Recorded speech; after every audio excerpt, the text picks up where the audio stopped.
네, 오늘 살펴볼 내용은 세액공제 부분을 살펴볼까 합니다. 세액공제라고 하면 기본적으로 종합소득 산출세액이 나온 상태에서 이 과세표준에 세율을 곱하게 되면 산출세액이 계산이 되죠. 이 산출세액에서 세액공제, 세액감면 등을 이제 필요에 따라서 적용하게 되면 종합소득 결정세액이 나오게 됩니다.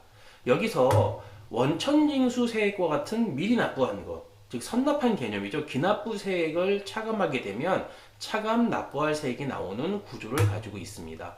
이 중에서 세액공제 부분을 좀 오늘은 살펴보겠습니다. 세액공제부터 이제 차근차근 볼 건데, 자, 세액공제를 보게 되면 가장 먼저 소득세법과 조세특례제한법에서 여러 가지 세액공제가 있지만 일단 소득세법상의 세액공제부터 보면 첫 번째가 대표적으로 뭐죠? 근로소득 세액공제예요.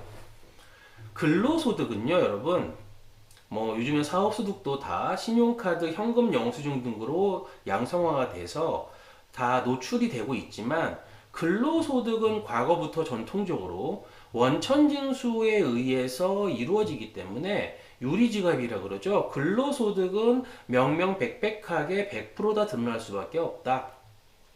그래서 이 근로소득에 대해서 여러 가지 혜택을 좀 줘야 되는데 그중 하나가 근로소득 세액공제입니다. 그래서 세액으로 좀 공제를 해주겠다 보면 근로소득이 있는 거주자에 대해서 근로소득 세액공제를 적용하겠다. 즉 국외 근로소득이 있는 자도 해당이 된다라고 보시면 되고, 일단 보면 상용 근로자의 세액공제, 그렇죠.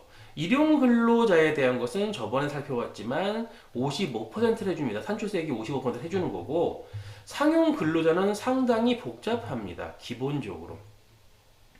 근로소득 산출세액에 이게 130만 원 이하라면 55% 해주고요. 130만 원 초과라면 자 71만 5천 원 더하기 130만 원 자 초과액에 얼마? 30%를 해주죠. 자 근데 여기서 이해해야 될 게 뭐 근로소득만 있다면 당연히 소득이 근로소득밖에 없어요. 그렇다면은 그 자체가 근로소득 산출세액이 되겠지만 문제는 근로소득 플러스 예를 들어 사업소득이 있다.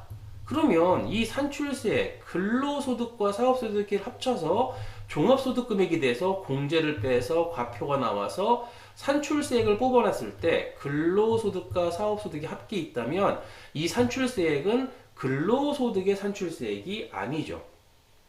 그렇다면은 근로소득만의 산출세액으로 계산을 해줘야 돼요. 즉 나와 있는 산출세액 곱하기 전체 종합소득분의 근로소득의 비율로 해주면 되겠죠. 예를 들어 근로소득과 사업소득이 합쳐서 자 A라는 산출세액이 나왔다면 A라는 산출세액 더하기 자 여기는 뭐죠? 종합소득 금액이 되겠죠. 이거분의 근로소득 금액분에 해당하는 종합소득이 전체 100이었는데 근로소득이 40에 해당한다면 100분의 40에 해당하는 것만큼이 뭐가 된다? 근로소득 산출세액이 되겠죠. 이 근로소득 산출세액을 계산해 내서 거기에 55%, 그 다음에 이런 식으로 적용을 한다. 그러니까 첫 번째는 이제 근로소득 산출세액 계산이 가장 먼저겠죠. 근데 요걸 다 해주는 게 아니라 뭐가 있어요? 한도가 존재합니다. 한도가. 그래서 보면 총급여, 비과세를 제한 총급여액이 3,300만 원 이하면 74만 원이 한도고요. 3,300 초과 7천만 원 이하면 74만 원 마이너스 3,300만 원을 초과하는 총급여 곱하기 1000분의 8 이거와 66만 원 중 큰 거 상당히 복잡하죠. 자 이런 식으로 한도를 정해서 위에 있는 130만 원 이하 55%, 130만 원 초과 70만 5천 원 더하기 130만 원 초과액의 30% 요것과 요 한도를 이렇게 비교해서 한도니까 어떤 거죠? 작은 것으로 가겠다. 그게 뭐냐면 근로소득 세액공제입니다. 기본적으로 이렇게 근로세액공제 살펴보면 되고 두 번째로 살펴볼 게 뭐냐면 자녀 세액공제예요.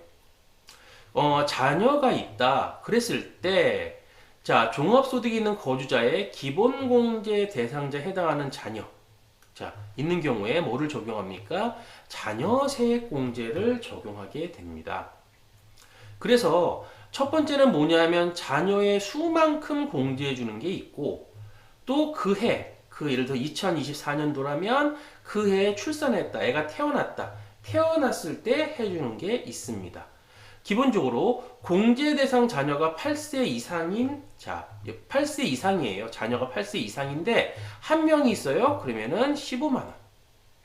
그렇죠? 한 명이 있다. 그러면은 한 명인 경우에는 연 15만 원 해주고 두 명이다. 그럼 연 35만 원이에요. 근데 만약에 3명 이상, 8세 이상이 3명 이상이다. 그러면 연 35만 원에다가 2명을 초과할 때마다 한 명당 얼마죠? 기본적으로 2명을 초과할 때마다 한 명당 연 얼마? 30만 원씩을 더해 줍니다. 기본적으로. 그렇죠? 30만 원씩을 더해 준다. 그래서 보면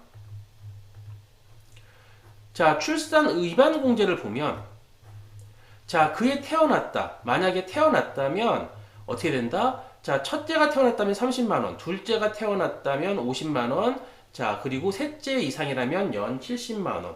좀 많이 해주는 거죠. 세액 공제로서. 그렇죠. 이게 일종의 출산 장려라고 보시면 돼요. 기본적으로. 그래서 출산 장려라고 보시면 되기 때문에 그래서 자녀 수에 따른 공제, 그 다음에 그 해 태어난 자녀가 있을 때 공제가 모두가 적용된다. 자녀 수는 당연히 뭐예요? 8세 이상이어야 돼요. 자녀가 몇 세 이상? 8세 이상인 경우 1명 15만 원, 2명 35만 원, 3명부터는 한 명당 30만 원씩이 초과가 된다.